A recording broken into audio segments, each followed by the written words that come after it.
ay matagal ko na pong kilala si Pastor Kibuloy.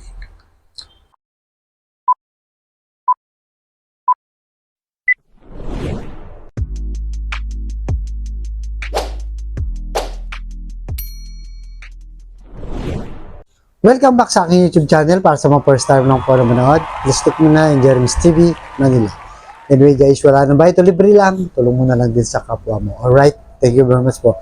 So topic natin po today's video, Senador Idol Robin Hood Padilla, mas kinampihan pa si Kibuloy kesa sa mga biktima. Yan guys, yan ang mainit na balita. Kung napanood yung hearing kahapon,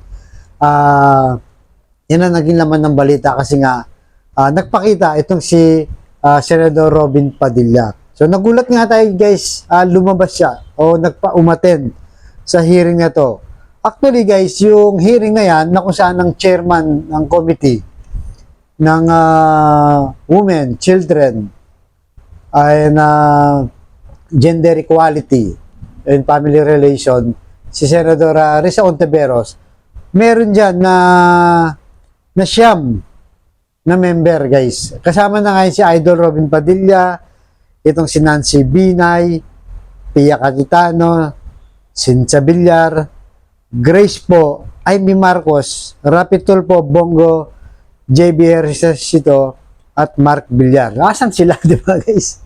Nasaan sila? Pangalawang hearing na to, hindi pa rin sila nagpapakita. Na kung saan alam naman natin national interest to. Malaking balita to, malaking issue to kasi nga ito yung sa pag-aabuso na di umano ni Kibuloy. 'Di ba? Nasaan ang suporta ng mga ibang senador sa kapwa senador? At nasaan ang mga senador na to na sumusuporta sa mga taong naaapi, 'di ba? O mga taong nangangailangan ng tulong, ng justice. So, di natin maintindihan bakit wala sila. Dapat unang-unang sumusuporta dito sila mismo. At karamihan pa sa kanila guys, mga babae, si Binay, si Pia Cayetano yan, alam natin, medyo ano yan, matatapang yan. Cynthia Villar, Grace po, Amy Marcos. Nasaan sila? Takot ba sila kay Kibuloy? Di ba? Yan ang hinahanap ng taong bayan eh. Bakit hindi nagpapakita ang ilang membro na napaka-importante? Busy ba sila? Ano ba pinagkakabahalan nila? Bakit hindi sila pumunta dito para magtanong sa mga biktima at sa hearing na to? But anyway guys, ang pag-uusapan natin si Idol Robin na kung saan umattend nga ng hearing. So sa una, pinakilala muna siya ni Senator Ontiveros, tapos yun, nagsalita na. Pero yung salita niya o yung statement niya kay Kibuloy lang guys. So narito, panoorin niyo muna bago tayo magbigay ng reaction, right? Pasok, Idol. Sa napakalinaw kong pagpapaliwanag na ang lahat ng po ito ay dadalan sa investigasyon. At yung po ay napakagandang senyales para sa ating mga kababayan sapagkat malinaw po na ang lahat ng karapatan ng bawat Pilipino ay atin pong ginagalang at napakalinaw din po ng mga sagot ng ating mga nasa gobyerno na wala po tayong pinapanigan sa oras nito. Ang lahat ay may boses, pinakikinggan po natin ang mga nag-aakusa at ganun din po ang pagdepensa naman sa ng ating inaakusuhan. Napakaganda po ng ganitong pagdinig sapagkat ang Senado, ito pong aming institusyon, ito po ay institusyon na gumagawa ng batas na magbibigay ng proteksyon sa bawat Pilipino, ano man ang katayuan mo. At kayo naman po dyan sa executive, kayo po ang mag-i-implement niyan kung ano yung mga nagagawa naming batas. Ngayon po, gusto ko lamang pong magbigay ng statement, mahal na ginang tagapangulo, bilang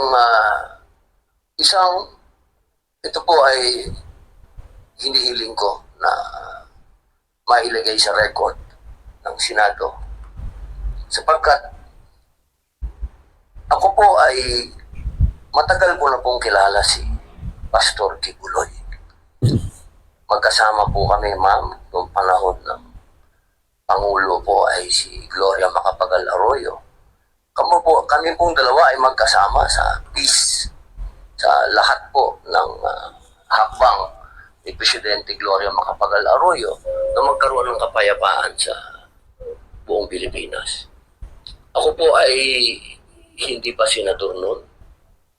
Ako po ay isang artista na kilala sa usapin ng pamimigay ng pera.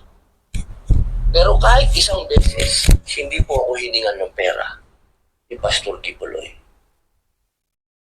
Ika nga po sa English, not even once. At nung ako po ay tumakbo na bilang senador at humingi ng tulong kay Pastor, kahit 5, hindi po ako hiningan ng pera ni Pastor. Ang gusto ko lamang pong sabihin sa ating pagdinig, kung ang ating pong mga matatapang na mga witness ay nakakapagsalita patungkol kay Pastor Kibuloy, ako din po ay malayang magsasalita na hindi po ako kailanman kahit na sino sa Kingdom of Jesus Christ hiningan ng pera. Not even once. At ako po ay magtatanong lamang sa ating mga witness. Alam niyo po,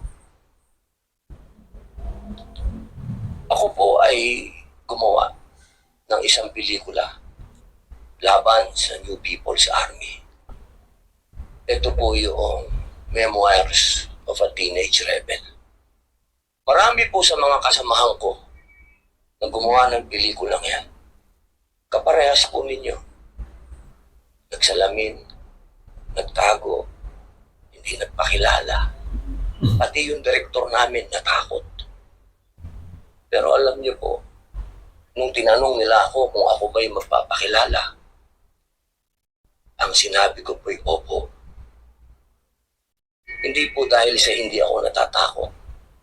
Kung hindi, inisip ko po yung mga teenage rebels na naglabas ng mga mukha nila at nagsalita sila laban sa organisasyon na pinasok nila at sila ay naabuso. Ang ibig ko pong sabihin, wala po akong pinapanigan dito. Dahil ang Senado ay kakampi ng bawat Pilipino. Ang gusto ko lamang pong sabihin, kung tayo po ay mag-aakusa at titindig, kaya natatakot po tayo o hindi, kailangan harapin po natin kung sino yung inaakusahan natin.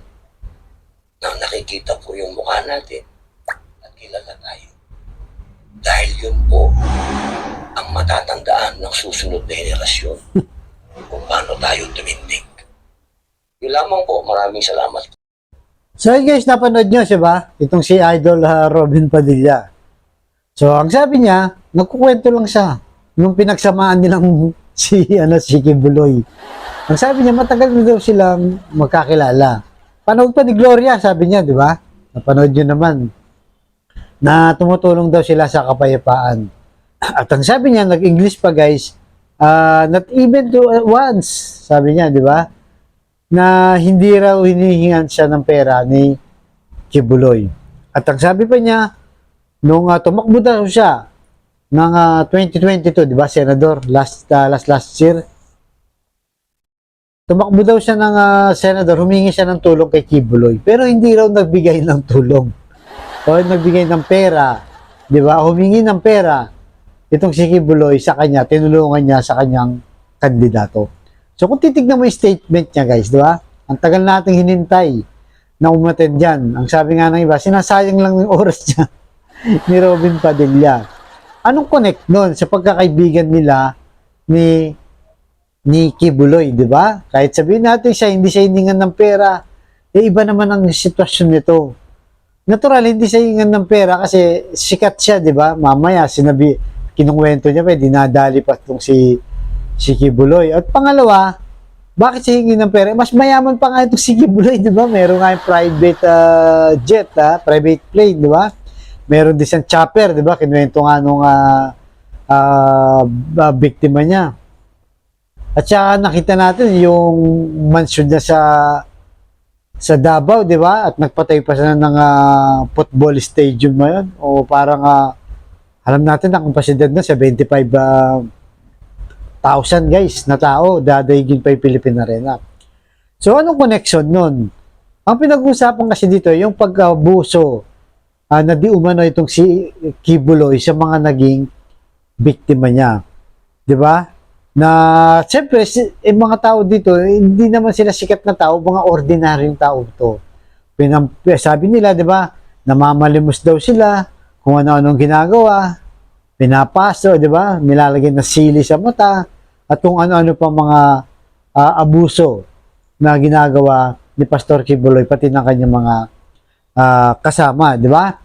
So, magkaibang status nila. Ito mga biktima to. Dapat sana tinanong niya yung mga biktima, di ba? Ang problema, parang pinahiya pa. Sabi niya kung parang nagtitistigo kayo, dapat nakalantad yung mukha nyo. Kaya takot kayo, hindi. Sabi niya, di ba? Dapat nakalabas yan kasi nag-aakusa kayo. Samantalang si Kibuloy, hindi naman nagpapakita, guys, di ba? Tapos itong mga tao na to na natural lang, protection na lang kanilang sarili dahil hindi naman natin sinasabi na totoo sinasabi nila, di rin naman natin sinasabi na hindi totoo. May posibilidad, di ba? Hindi naman yan naharap. At hindi lang naman yan ang biktima, guys, yung mga Pilipino. Di ba meron ng Ukrainian nga, di ba? Na lumabas din. Meron din sa US. Ganyan din, di ba? Ganyan din ang pattern. Kaya nga wanted si Kibuloy sa US, di ba? Dahil nga dyan sa mga human trafficking at mga pang-aabuso na di umano ginawa na dyan. Para dito, kumbaga guys, marami ng tao Marami ng taong mga biktima nagsasabi. Kaya nga, sinumpinan na siya para nga humarap siya at paliwanag ang kanyang sarili. Kaya itong si Idol Robin, titignan natin, di ba? Halos hindi siya nagtanong talaga. Inusisa yung biktima. Pagkakataon niya na yun. Diba? Dapat na sana inusisa niya mabuti. Para nalaman niya na totoo po ba yan? Ganyan ganito, di ba? Dapat may tanong niya. Kasi guys, ibang-iba yan. Ibang-iba yan nung naging may hearing sila kay Aling Elsa. Naalala niyo si Aling Elsa, yung kasambahay na minaltrato ng kanyang amo, di ba? So panoorin natin guys, paiksi lang to kung paano niya talaga binabusisi yung biktima. Alright? Pasok, Idol Robin. Ay, tinanong ka ba ni Chairman? Kayo, nung nandun kayo. Po, hindi po. Ano lang? Basta lang po, sabi ko, ako pong nagsalita, sabi ko, Chairman, pa-check po yung gamit ko. Baka po, sabi nila, nagnakaw po ako dun. Nagsalita ka po, Nay. Opo. Oh. Eh, Chairman, nagsalita. Madami po kami doon, Senator, kaya po alam po ng lahat na hindi po naimik po si Nanay LB. Bakit pa siya tumakas? Kung hindi naman siya iimik, nandun na siya. Hindi nga po namin, sir, alam na yan ay katulong ni Sir Jerry. Ang pagkakikita ko po sa kanya, akala ko po yung naligaw na taong grasa. Kasi nga po si Nanay LB, talagang medyo madumi yung kanyang katawan po. Hindi, alam mo na nga na hindi na nga siya taong grasa dahil dumating na nga yung amo di ba? Dumating na nga Ang dito, Chairman, hindi mo ginawa yung trabaho mo. Dapat kasi, tinanong mo din siya kung ano po ba ang sitwasyon, ba't kayo nandito sa barangay. Natural yun yun ang una mo dapat ginawa, Chairman. Huwag mo akong ganun-ganun lang sa tenga, uupakan kita. Maniwala ka sa akin. So guys, napanood nyo, di ba? Iba siya, di ba? Iba yung trato niya kay Aling Elsa. Di ba? Talaga binubusisi niya. At mapansin nyo dito, kampi talaga siya dun sa biktima na inabuso ng kanyang amo. At ano sabi niya sa uli? Uupakan kita. Sabi niya, ang tapang niya. Di ba? Nakikita mo yung malasakit sa biktima na inabuso. Pero bakit kabaligtaran dito? Di ba? Dito, wala man sa tinanong ng mga biktima, kundi sinasabi pa niya, dapat hubarin niyo yung face mask niyo, magpakita kayo, manindigan kayo, di ba? Na nag-aakusa kayo, parang ganun, di ba? Dahil ba tinulungan siya ni Kibuloy sa kanyang kampanya noong 2022? Kung bakit iba yung trato niya dito sa mga biktima na na di umano inaabuso ni Kibuloy. Di ba? Kung may utang na loob siya kay Kibuloy, at bumoto sa kanya yung mga grupo ni Kibuloy, dapat may utang na loob siya sa taong bayan dahil nga mas maraming hindi membro ni Kibuloy ang bumoto sa kanya kasi nga number 1 di ba? Number 1 na senador siya. Bakit ngayon parang pumapanig siya kay Kibuloy? Dahil nga may utang na loob siya. Di ba guys? Itong problema natin sa mga politiko natin. Pagka tinulungan sila ng mga religious leader o ano pa mang grupo, pag nagkaroon ng investigasyon, nagkaroon ng problema sa mga taong tumulong sa kanila, ganyan na ganyan ang naririnig natin. Halos kumakampi pa sa kanila. Di ba? Akala ko ba para sila sa taong bayan? Bakit para sila dun sa utang na loob nila sa politiko? Eh, nanalo na sila, di ba? Kung tumulong mo yan, tumulong na yan. Pero mas malaking porsyento na hindi member ng ni Kibuloy ang bumoto sa kanya. Kaya nga nag-number 1 siya, di ba? So, yun guys, kasi mga ordinaryong tao nga sila, di ba? Na talagang, siyempre kahit sino matatakot. Yung binabangga mo, ma-influence ang tao, di ba? Tapos lalantad ka ng ganon. Hindi naman ibig sabihin, naka-face mask ka, nakatago mo ka mo, hindi tama ang sinasabi mo, hindi totoo. Papatunayan naman yan sa korte, di ba? Kaya guys, ano sa tingin nyo? Itong si Idol Robin, ba talaga makabayan to o maka-personal interest lang? Nakagaya ng pinakita niya sa hearing na to, ambis na kumampi siya sa mga biktima, sitayin, di ba? Alamin.